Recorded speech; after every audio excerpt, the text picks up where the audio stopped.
In this tutorial, we want to create a directional movement controller. And for this, we can use a function that Unity already provides. It lives on the transform of an object and it's called translate. And according to the Unity documentation, it moves the transform to the direction and distance of the translation vector. By default, this uses the local space, which is quite helpful for our purpose. Because this component will specifically use the translation method, we will call it translation controller.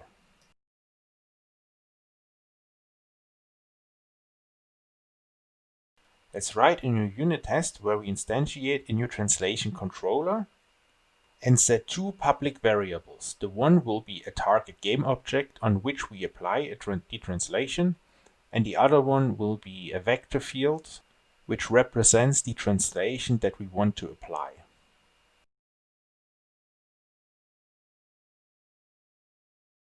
After that, we call a translate function which actually should apply this translation, and then we add an assertion to see whether the translation was applied. Because we were referencing non-existing fields, the Unity compiler has recognized that, and now we are adding those fields that the test can actually start to run. And as expected, the test failed. For now, we will use a minimum approach to solve this, so we simply set the transform position to what we actually expect.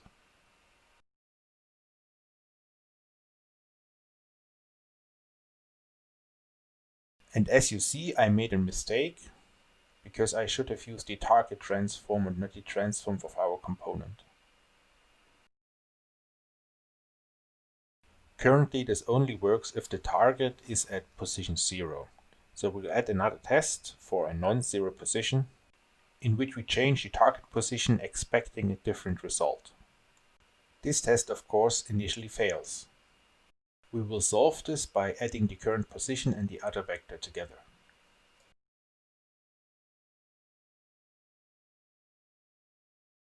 Let's now write a test for a different vector.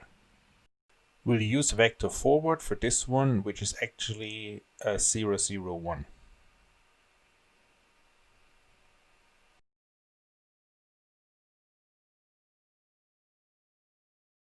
And you can see, as expected, the test fails.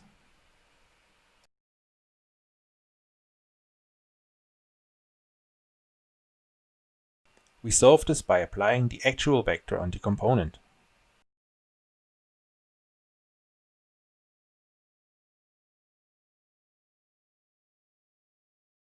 So far, we are not actually applying a translation, because right now it is not needed. But in a case where our target looks in a different direction, a movement forward will mean something different in local space or world space. This is why we write a test where our target looks upwards. Now, translating the position forward will actually mean that we move the target upwards. The test now will fail because we have moved our target forward instead of upwards.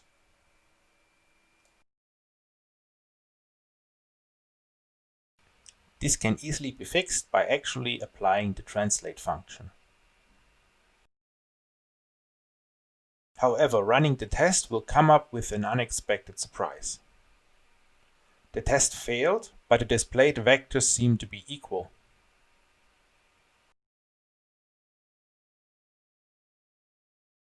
The reason for this are floating point operations. The translate function has come up with a rounding error, which is quite common with floats. But we can use the double equal operator to check for approximate equality.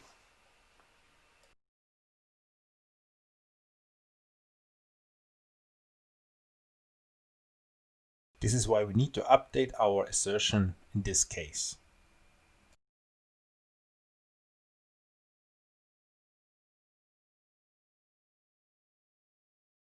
Now our test will succeed. But now there is a significant downside to our test. If it fails, it will not show us the vector values, but simply false. In the next tutorial, we will write our own assert equal function for vectors to address this issue. We also want to be able to supply the translate function with a value. This value then should be used to shorten or lengthen the distance we move. And as before, we begin by writing a new test. In this test, we only want to move half the distance.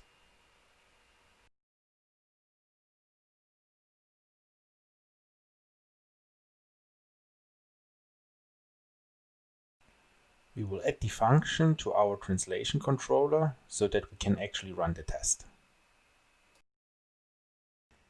The test fails, and soon we are also facing a somewhat philosophical issue. We are creating a new translate function that needs to be able to do the same things as the translate function we already have. This would necessitate, some would say, the creation of a new set of tests that cover what we already cover, but for the new translate function.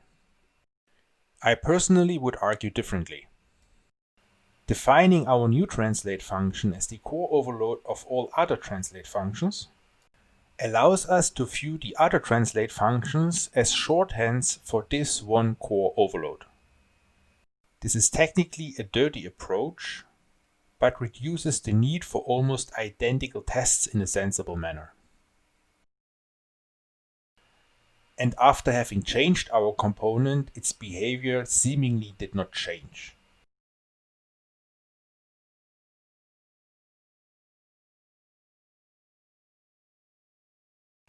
Now we can finally solve this test by multiplying the vector with the supplied value.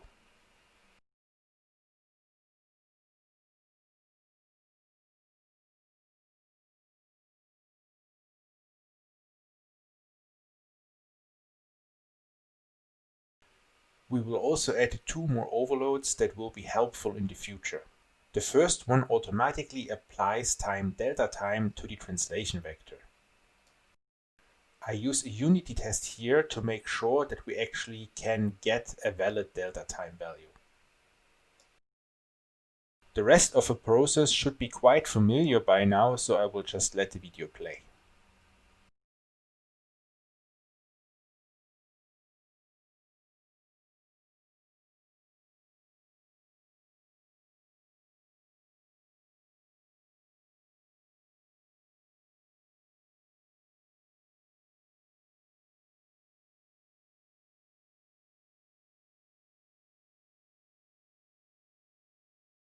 Although both vectors are displayed as 0, they are actually different. The time difference is so small that the difference between the two vectors doesn't show up, but big enough that the two vectors cannot be considered equal. Let's add a debug output for illustration purposes.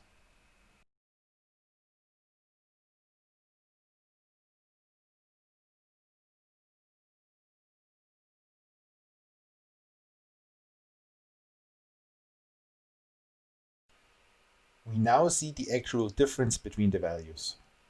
Our assert equal function for vectors in the next tutorial will address such issues.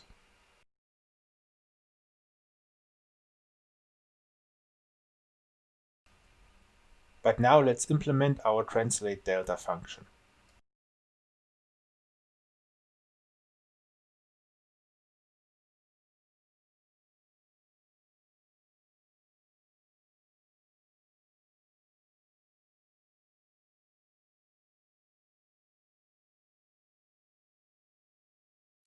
We will also add a translate fixed delta function. This is the last function we need on our translation controller, and the process is the same as before.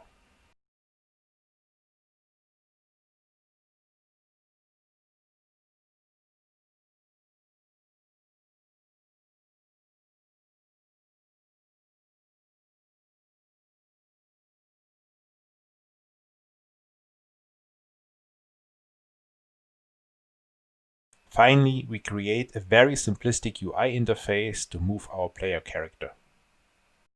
First, we add a canvas and some directional buttons.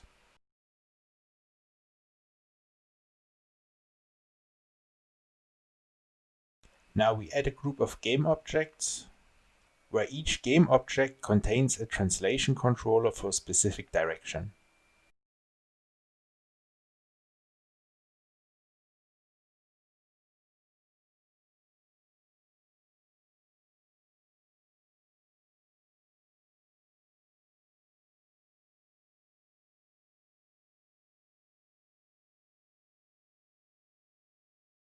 Now we let the button call the specific translate function.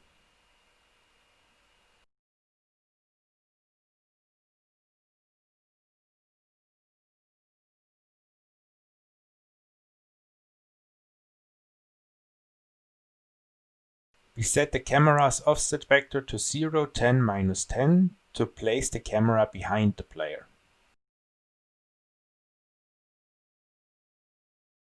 And in play mode, we now can enjoy the fruits of our labor. We can also change the player rotation to see that the direction is applied locally. That's it for this tutorial. As always, a link to the repository can be found in the description. Let me know what you think, and thanks for watching.